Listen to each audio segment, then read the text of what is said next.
Hello everyone, कैसे हैं सब। शिक्षा विधि में सबका स्वागत है। आज का अपना टॉपिक करंट अफेयर का टॉपिक है। बहुत इंपॉर्टेंट टॉपिक है, बहुत वाइटल टॉपिक है। करंट अफेयर में साइंस एंड टेक्नोलॉजी का ये पार्ट है। Venus orbiter mission, Shukrayaan. देखो अभी अलग अलग है, देखो लगातार एक स्पेस के अंदर जो खोज छानबीन है वो बहुत ज़्यादा बढ़ी है, बहुत बहुत ज़्यादा बढ़ी है।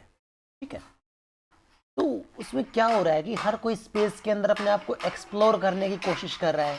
नई नई इन्वेंशन की ट्राइज चल रही हैं। तो भारत का शुक्रियान मिशन वहां पे कितना वाइटल है, क्यों किया गया, किस प्रकार से, सारी डिटेल हम इस वीडियो में देखेंगे। और आगामी पेपर के अंदर आप डेफिनेटली अगर आपने पूरी वीडियो देखी तो आप कम से कम 2 क्वेश्चन का बेनिफिट यहां से जरूर उठाएंगे। 2 का क्यों मैं बताऊंगा आपको, क्योंकि इसको इस टाइप से कवर किया गया है कि इसमें आपका ऑटोमेटिक कुछ पोर्शन ज्योग्राफी और फिजिक्स का भी कवर होगा करंट के साथ साथ। तो पहले देख लेते हैं कि ये न्यूज में जानकारी में क्यों है। Indian Space Research Organisation ISRO has shortlisted 20 space-based experiment protocols for its proposed Venus orbiter mission. Shukrayaan mission जब प्रपोज किया गया तो भारत ने इसके लिए 20, जो भारत का इसरो है मुख्यतः, 20 अलग अलग प्रकार के कुछ प्रपोजल तैयार किए हैं। अभी वो क्या हैं, कैसे हैं, वो सब देखना है। ISRO has been soliciting ideas for scientific instrument payloads for Venus-based mission since 2018। 2018 से इसके पेलोड को लेकर इसरो लगातार इसके ऊपर काम कर रही है। 20 प्रपोजल बने, इसमें कोलैबोरेटिव प्रपोजल किस किस के थे, रसिया, फ्रांस, स्वीडन, जर्मनी एक्सेट्रा। ठीक है, जो ऑलरेडी सिलेक्ट हो चुके हैं वो कौन से हैं? France VIRAL instrument, VIRAL means Venus infrared atmosphere gas linker, को developed with Russian space agency and French space agency. तो ऑलरेडी जो फ्रांस का वायरल इंस्ट्रूमेंट है, जिसको रसिया ने भी, फ्रांस की एजेंसी ने भी और सेनेस ने मिलकर बनाया है, तो वो सब पहले से ही सिलेक्ट हो चुका है। लेकिन अब आगे क्या है वो देखते हैं। देखो आगे आगे क्या लिखा है, in India's mission to Venus Swedish Institute of Space Physics is also engage. ठीक है, स्वीडन का भी पहले से लगा हुआ है इसके अंदर। The possible detection of phosphine in Venus upper atmosphere shows prospects of life there. अब सारी बात यहां लाई करती कि वीनस के इतने पीछे हाथ धोके क्यों पड़े, शुक्र ग्रह के पीछे क्यों पड़ गया अचानक से, क्योंकि एक बहुत ही रेयर एलिमेंट है फॉस्फिन, बहुत रेयर एलिमेंट है। ये कैसे प्रोड्यूस होता है? टॉक्सिक है, जहरीला है। प्रोड्यूस कैसे होता है? या तो इंडस्ट्री से, जो इंडस्ट्रियल वेस्ट होते हैं, धुआं वगैरह होता है, या तो उससे, या फिर कुछ स्पेसिफिक बैक्टीरिया होते हैं जो ऑक्सीजन फ्री इन्वायरमेंट में ही रहते हैं। ठीक है, उनसे बनता है। तो इसका मतलब ये साफ एग्जिस्ट करता है कि वहां लाइफ की एक पूरी पॉसिबिलिटी है, चाहे बैक्टीरिया की फॉर्म में हो चाहे ह्यूमंस की फॉर्म में हो, क्योंकि फॉस्फिन वहां पे अब डिटेक्ट की गई है अपर एटमॉस्फेयर में वीनस की। हालांकि देखा जाए तो किसी भी इंसान ने अभी तक वीनस पे विजिट नहीं किया है। स्पेस क्राफ्ट भी जो वहां तक भेजे वो लंबे टाइम तक नहीं स्टे कर पाए, क्योंकि उसका सरफेस टेम्परेचर बहुत हाई है वीनस का, तो वहां वो स्टे नहीं कर पाते, सर्वाइव नहीं कर पाते। ठीक है, ये सारी जानकारी इस फॉस्फेन की वजह से, मतलब भारत ने भी अपना शुक्रियान मिशन बनाया, उसके लिए 20 प्रपोजल आए, जिसमें से फ्रांस वाला वायरल इंस्ट्रूमेंट ऑलरेडी एक्सेप्ट हो चुका है। और देखते हैं आगे चल के क्या। ये सेम चीज हिंदी में लिखी हुई है जो मैंने अभी आपको बताई थी। ठीक है, तो हिंदी वाला बेटा एक बार पीडीएफ आपको मिल जाएगी, वहां से आप ये पढ़ लेना। अबाउट वीनस, ये बहुत वाइटल है, ये आपका फिजिक्स कह लो या ज्योग्राफी कह लो, ये बहुत इंपॉर्टेंट है। और इस फॉर्मेट में से एक क्वेश्चन आप डायरेक्ट देखेंगे। क्यों देखेंगे? क्योंकि आजकल जो एसएससी टीसीएस पैटर्न है ना बेटा, वो हाथ धो के इस चीज के पीछे पड़ा है आईएएस पैटर्न की तरह से। मतलब जो चीज करंट में हाईलाइटेड है उसका पास्ट क्या था, वहां से वो क्वेश्चन पक्का पूछेंगे। तो देखते हैं फॉर्मेशन कैसे हुई है। फॉर्मेशन देखते हैं सबसे पहले कैसे हुई है।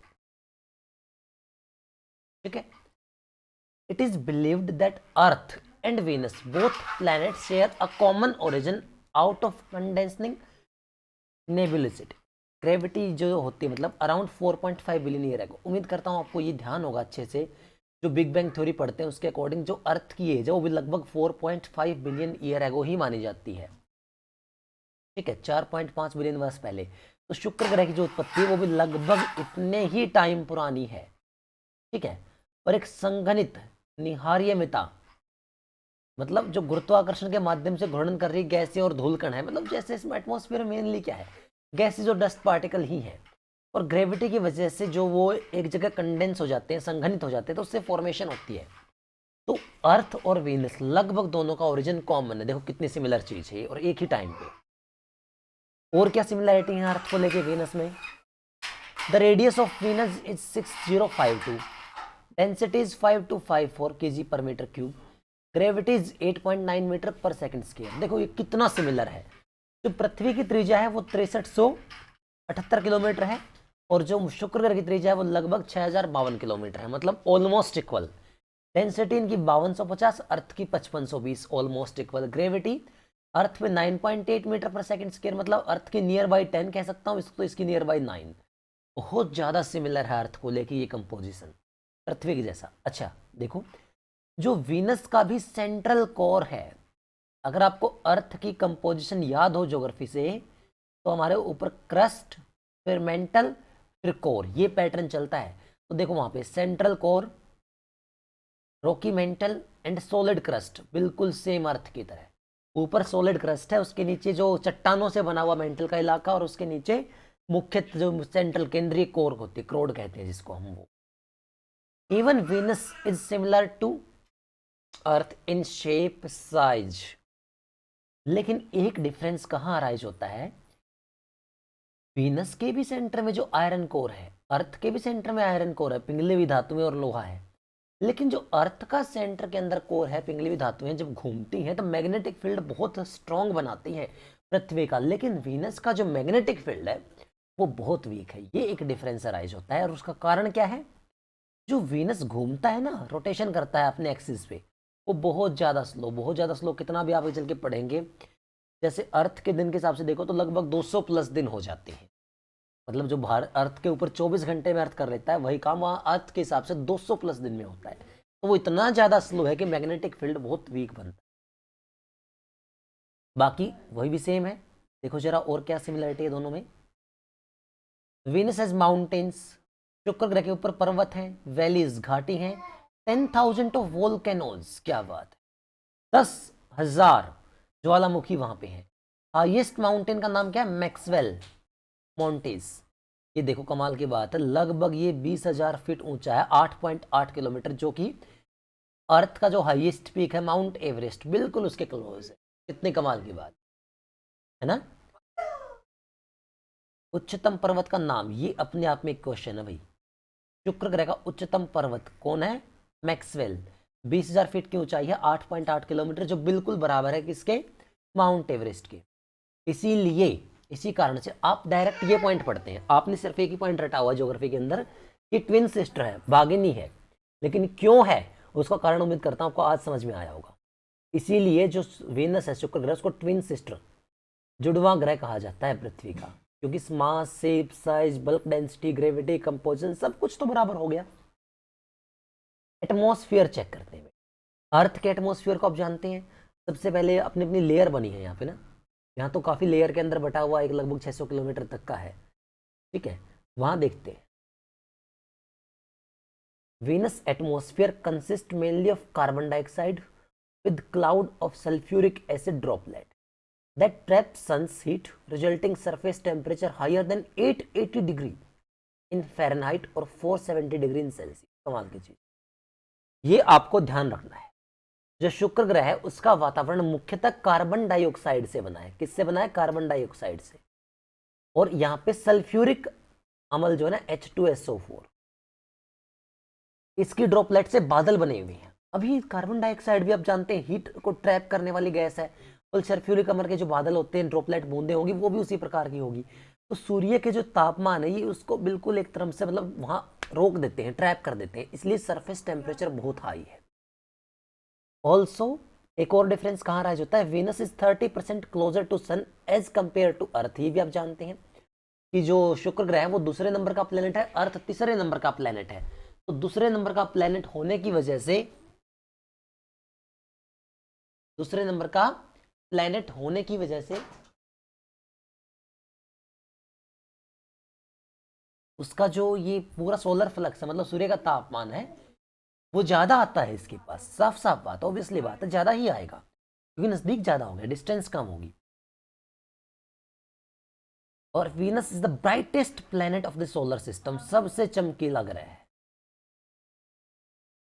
चमकीला ग्रह होने का कारण सूर्य के नजदीक होना नहीं, क्योंकि वो तो बुध ग्रह है इससे ज्यादा नजदीक, लेकिन कारण क्या है, जो क्लाउड्स हैं सल्फ्यूरिक अम्ल के येलो कलर के, ठीक है, वो क्या करते हैं, रिफ्लेक्ट करते हैं और स्कैटर करते हैं सनलाइट को, इसलिए वो ज्यादा चमकीला दिखाई पड़ता है। देखो जरा, ऑर्बिट एंड रोटेशन, ये तो आप जानते हैं कि ये उल्टा पैदा हुआ था, मतलब पुराना माने मेरी बात का, ईस्ट टू वेस्ट, पृथ्वी वेस्ट टू ईस्ट घूमती है, पश्चिम से पूर्व, लेकिन ये पूर्व से पश्चिम घूमता, तो ये बात आपको याद रखनी है, वीनस के बारे में ये इंपॉर्टेंट, पूर्व से पश्चिम में घूमता है, ठीक है। और जो मैंने कहा था, कंप्लीट करता है एक रोटेशन 243 दिन में अर्थ के, जो अर्थ 24 घंटे में काम कर लेता है एक दिन में, ये 243 डेज में करता है, इसी वजह से और इसी कारण से, ये इसका जो रोटेशन है बहुत स्लो चलता है, दैट्स वाई, मतलब ये जो होता है ना, बहुत धीमे धीमे चलने की वजह से इसमें मैग्नेटिक फील्ड बहुत वीक है। अब बात कर लेते हैं सूरज के चारों तरफ जो रोटेशन पीरियड है, रोटेशन कितना है, 225 अर्थ डेज का, मतलब जो पृथ्वी पर 365 दिन का एक साल होता है, वही एक साल वहां पे 225 दिन का होता है। ये बहुत इंपॉर्टेंट बात है। जो इसका ऑर्बिट है वो बहुत ज्यादा सर्कुलर है, परफेक्ट सर्कुलर ऑर्बिट जिसको आप कह सकते हैं। अर्थ का और बाकी प्लेनेट का इलिप्टिकल होता है, इलिप्टिकल बोले तो कैसा होगा, जो अंडाकार या है इस टाइप का, ठीक है, लेकिन ये जो है ये पूरी तरह से सर्कुलर है, कंप्लीटली पूरा वृत्तीय पाथ है, और इसका कोई भी चंद्रमा नहीं है, नो मून, ठीक है। हिंदी में बता नहीं रहा बेटा, क्योंकि मैं वैसे हिंदी बोलता हूं, तो आपके सामने फैक्ट लिखे हुए हैं, वो आप देख सकते हैं, ठीक है। और कौन कौन से मिशन ऐसे हैं जो अभी चल रहे हैं, ठीक है, वेनेरा श्रृंखला, इसमें आपको ज़्यादा डिटेल नहीं जाननी, सिर्फ ये जानना है कि किसका है, ये सोवियत यूनियन का है, सोवियत संघ का वेनेरा, ठीक है। मेरिनर श्रृंखला ये नासा की है। यूरोपियन स्पेस एजेंसी का भी है वीनस एक्सप्रेस, ये 2006 से 2014 के बीच चला हुआ था।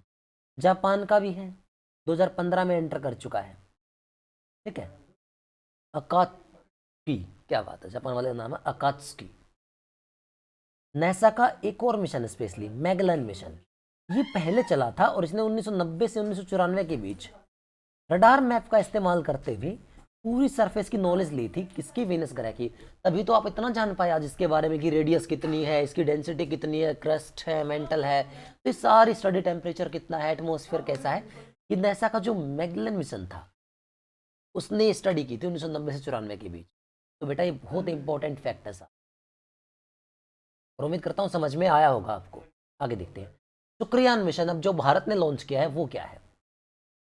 ये मिशन 4 साल से अधिक समय से प्रपोज हुआ पड़ा है, ठीक है, जिसे कब लॉन्च किया जाएगा, 2024 में या फिर 2026 में, एग्जैक्ट तो आप कभी नहीं कह सकते ना। लॉन्चिंग इतनी लेट क्यों होगी, क्योंकि ऑप्टिमल लॉन्च विंडो हमें चाहिए। ऑप्टिमल लॉन्च विंडो क्या होती है, जब ये सारे प्लेनेट एटमॉस्फेयर में घूमते हैं, आप समझे इस बात को, थोड़ा सा मुझे एक बार टाइम दे, ऐसे जब घूमते तो घूमते घूमते कभी प्लेनेट एक दूसरे के मिनिमम डिस्टेंस पे होते हैं, अगर उस टाइम लॉन्च किया जाए तो जो फ्यूल है वो कम कंज्यूम होता है। इसी वजह से हम ऑप्टिमल लॉन्च विंडो का इंतजार करते हैं, जो हर बार कब आती है, 19 मंथ के बाद आती है, हर प्लेनेट की नहीं, वीनस की, शुक्र ग्रह की 19 मंथ के बाद वो इतना क्लोज होता है हर बार, एक बार आने के बाद। तो 2024 या 26 में ये लॉन्च होगा, ठीक है। ये बताइए रखा है कि ऑप्टिमल लॉन्च विंडो का इंतजार मिनिमम फ्यूल के लिए किया जाता है। जो पेलोड कैपेसिटी है, हालांकि जो हमारा इसको लॉन्च करेगा सैटेलाइट वो 2500 किलोग्राम का है, उसकी पेलोड कैपेसिटी एक्सपेक्टेड है 175 किलोग्राम की होगी और 500 वाट की पावर लगेगी उसको। इसको लॉन्च करने का प्लान है जीएसएलवी मार्क 2 रॉकेट से या जीएसएलवी मार्क 3 रॉकेट से, जिसके बारे में एक बार पहले बता चुका हूँ, नहीं तो फिर आगे बता दूंगा कभी। जीएसएलवी और पीएसएलवी दो डिफरेंट मतलब पहले हमने एसएलवी बनाए थे, सैटेलाइट लॉन्च व्हीकल, फिर पोलर सैटेलाइट लॉन्च व्हीकल बनाए जो ध्रुवीय कक्षा के लिए थे, फिर जियो सेंक्रोनस बनाए, मतलब जो हमारी अक्षीय कक्षा 36,000 किलोमीटर दूर लेके चले गए, बहुत हैवी होते हैं जीएसएलवी, बाहुबली नाम है इसका, बहुत स्ट्रॉन्ग ये होता है, ठीक है। तो जीएसएलवी मार्क 2 से या मार्क 3 से इसको लॉन्च करेंगे। And the proposed orbit is expected to around 500 to 60,000 kilometre, ये होना है। इस रेंज में हम कोशिश करेंगे घुमाया जाए इसको चारों तरफ से, ठीक है। जब ये एरो ब्रेकिंग मतलब नज़दीक वहाँ पहुँच जाएगा तो लोअर ऑर्बिट में जाने के बाद इसकी ये कर दिया जाएगा डिस्टेंसेज 200 से 600 किलोमीटर। नॉर्मली क्या होता है, आपने मंगल मिशन के बारे में थोड़ा बहुत देखा होगा, जब प्लेनेट के नज़दीक आप लॉन्च करते हैं, प्लेनेट के नज़दीक वो आ जाता है जब उसके मेनली ग्रेविटी के रडार में आ जाता है, तब ग्रेविटी उसको खींचती है। तो हमें स्पेस में एरो ब्रेकिंग सिस्टम जो हवा में ब्रेक लगाते हैं ना, वो इस्तेमाल करके उसकी स्पीड और डिस्टेंस कम करनी पड़ती है ताकि वो एकदम से क्रैश ना हो, गिर ना जाए। वहां पे स्पीड को कंट्रोल करना बहुत जरूरी है, ठीक है। साइंटिफिक ऑब्जेक्टिव क्या है, तो भाई ये क्या किस चीज करेगा, investigation of the surface process and चलो सब सरफेस स्ट्रेटाग्राफी। सबसे पहले जो सतही प्रक्रिया है और उथली उपसतह है उसका पूरा जांच करेगा, ये किस टाइप से बनी है। दूसरा, सोलर विंड इंट्रैक्शन जो विनस का है लोनोस्फीयर के साथ, सॉरी बेटा आयनोस्फीयर के साथ, विनस का जो आयनोस्फीयर के साथ किस प्रकार का जो उसका विंड का रिएक्शन है वो पूरा स्टडी करेगा। और जो स्ट्रक्चर है, कंपोजिशन है, dynamic locations of planet atmosphere, ये सब देखना है, गति कैसे चलती है, वायुमंडल की संरचना क्या है, बनावट क्या है। तो ये साइंटिफिक ऑब्जेक्टिव। जो इंस्ट्रूमेंट कैरी करेगा वो क्या क्या है, सबसे पहले synthetic aperture radar SAR, synthetic aperture radar to examine the Venus in surface. सबसे पहले सरफेस की स्टडी के लिए हमने क्या बनाया, सिंथेटिक अपर्चर रडार बनाई है। क्योंकि जो ये पूरा है ना, हमने देखा था कि CO2 से इसका एटमॉस्फेयर बना है प्लस H2SO4 के क्लाउड है वहां पे सल्फ्यूरिक एसिड के। तो ये ऑलमोस्ट इम्पॉसिबल बना देते हैं विजिबल लाइट के अंदर, क्योंकि रिफ्लेक्ट इतना मारता है, इतना रिफ्लेक्ट मारता है, इसका वो कहते हैं ना ब्राइटनेस इतनी ज़्यादा हो जाती है कि आप इसको स्टडी नहीं कर पाते। तो उसको रोकने के लिए हमने सिंथेटिक अपर्चर रडार का इस्तेमाल किया है, ठीक है। और ऑलरेडी हम इस चीज़ का यूज़ कब कर चुके हैं, चंद्रयान 2 में इस चीज़ का यूज़ कर चुके हैं, SAR का। दूसरा देखते हैं स्वेडिश इंडियन कोलैबोरेशन जो है the Venus neutral analyser to examine how charged particle from the sun interact with the atmosphere of Venus. ये भी हम चंद्रयान मिशन में यूज कर चुके हैं, जहां हमें क्या देखना है, हम जानते हैं कि सन से रेडिएशंस आती हैं, उसके अंदर चार्ज पार्टिकल भी होते हैं। तो जो वीनस का एटमॉस्फेयर है उसमें वो चार्ज पार्टिकल किस तरीके से रिएक्ट करेंगे, ये जानने के लिए वीनस न्यूट्रल एनालाइजर का हमने इस्तेमाल किया है, जो किसने बनाया है, स्वीडन ने। ये भी आपको ध्यान रखना है। थर्ड क्या है भाई, also the instrument to examine planet atmosphere in infrared, ultraviolet and sub millimetre wavelength. बहुत छोटी वेवलेंथ को स्टडी करना, इंफ्रारेड और अल्ट्रावायलेट को स्टडी करना। प्रेजेंस ऑफ फोस्फिन जो सबसे बड़ा अभी ब्रेक डाउन है, सबसे बड़ा ब्रेक थ्रू मिला था फोस्फिन का। और कुछ और वहाँ पे जीवन की संभावनाएं अगर हैं, बायोमेकर्स या कोई वोल्केनिज्म लोकेट हो सकता है, तो ये सब वो स्टडी करेंगे। इन सब के लिए हमने क्या लगाया है, ऑर्बिटर्स नियर इंफ्रारेड स्पेक्ट्रोमीटर। ये इंस्ट्रूमेंट हम कैरी करेंगे इसके साथ। स्पेस को एक्सप्लोर क्यों करना, क्यों स्पेस के पीछे पड़े हैं, देखो जरा। Exploration of Mars led to found evidence of water. जब हमने मार्स के बारे में सबसे पहले मंगल ग्रह के पीछे पड़े तो क्या पता चला कि वहां पे पानी की, जल की मौजूदगी संभावित है। Further human can build upon this knowledge and look for science of life. अब जहां पानी संभव है वहां जीवन की संभावना बिल्कुल बनेगी। तो इस प्रकार से हमने मार्स पे कोई इवोल्यूशन हो सकती है, क्योंकि ये अर्थ के बहुत सिमिलर है सोलर सिस्टम में, ये भी देखा जाए तो मार्स का जो सिस्टम है। तो इसलिए भी स्पेस को इन्वेस्टिगेट करना है कि हम लाइफ की एक पॉसिबिलिटी कहीं और देख सकते हैं। दूसरा, operating in translunar space can research galactic cosmic radiation, potentially the most threatening element to human. इंसान के लिए सबसे खतरनाक क्या है, गैलेक्टिक कॉस्मिक रेडिएशन। भाई सीधी बात है, जो हमारी आकाश गंगाएं हैं, गैलेक्सी हैं, उसकी जो ब्रह्मांडीय विकिरण है वो वास्तव में थ्रेट है, हमारे लिए खतरा है। तो ट्रांसल्यूनर स्पेस ऑपरेट करेंगे तो हमें उनके बारे में कुछ जानकारी मिलेगी, पता चलेगा रेडिएशन किस टाइप की है, कैसे कैसे अर्थ के ऊपर आ सकती है। कॉस्मिक रेडिएशन जब होके निकलते हैं ना अर्थ से, बहुत खतरनाक हो जाती है। Exploring such radiation in space may also lead to medical advancement on earth. सीधी बात, अगर आप रेडिएशन का रिसर्च अच्छे से कर सकते हैं तो आप मेडिकल साइंस में एक्स रेज है उनका कितना अच्छा यूज करते हैं, अल्ट्रावायलेट रेज है कितना अच्छा यूज करते हैं उनका, तो वो सब पॉसिबल है, मेडिकल साइंस बहुत ग्रो कर सकती है। Exploring near Earth object help to study the material that came from the solar nebula and find answer of questions like how did the solar system form and where did the solar system and the organic material such as carbon came from। देखो carbon को सजीव निर्जीव हर किसी के अंदर देखा जाता है, तो इसकी उत्पत्ति कैसे हुई, ये सोलर सिस्टम में कैसे आया, पानी कैसे बना, ये सारे क्वेश्चंस के आंसर कब पता चलेंगे, जब स्पेस को हम अच्छे से स्टडी कर पाएंगे, क्योंकि सारे रहस्य ब्रह्मांड में छुपे हुए हैं। स्टडी ऑफ एस्टेरॉइड्स में lead to learn about the past Earth impact, obviously बात है। और अगर आप हमारा भूतकाल जान पाए तो भविष्य के खतरों को भी आप कम कर पाएंगे, क्योंकि जितना ज्यादा आप अपनी ही कंपोजिशन के बारे में जानेंगे उतना ज्यादा आप सेफ्टी की तरफ बढ़ेंगे, क्योंकि आपको भविष्य में आने वाले खतरे का पता होगा। Also space exploration will help to learn about the valuable resource available in space. क्या जैसे अर्थ के अंदर अवेलेबल होते हैं उसी प्रकार से आउटर स्पेस में कितने टाइप के रिसोर्सेज का हम इस्तेमाल कर सकते हैं ये भी, और कितने एफिशिएंट तरीके से अफोर्डेबल कंडीशन में हम जान सकते हैं, स्पेस से ही पता चलेगा। इसका भी हिंदी वर्जन अवेलेबल है बेटा, आप पढ़ लेना एक बार, ठीक है। तो ये पूरा आपका शुक्रियान मिशन के बारे में है, पूरा पेपर ओरिएंटेड है और 2 क्वेश्चन डेफिनेटली टकराएंगे, मैं आपको कह रहा हूँ। उम्मीद करता हूँ समझ में आया होगा। ऐसी ही करंट अफेयर के लगातार वीडियो देखने के लिए आप हमारे चैनल को सब्सक्राइब करें। जल्दी आपको साइंस का सेशन भी मिलेगा साउंड के चैप्टर से। Till then all the best to all of you, thanks for watching. Video अच्छी लगी हो तो लाइक करना मत भूलना, चैनल सब्सक्राइब करना मत भूलना और शेयर करना मत भूलना। Thanks in advance.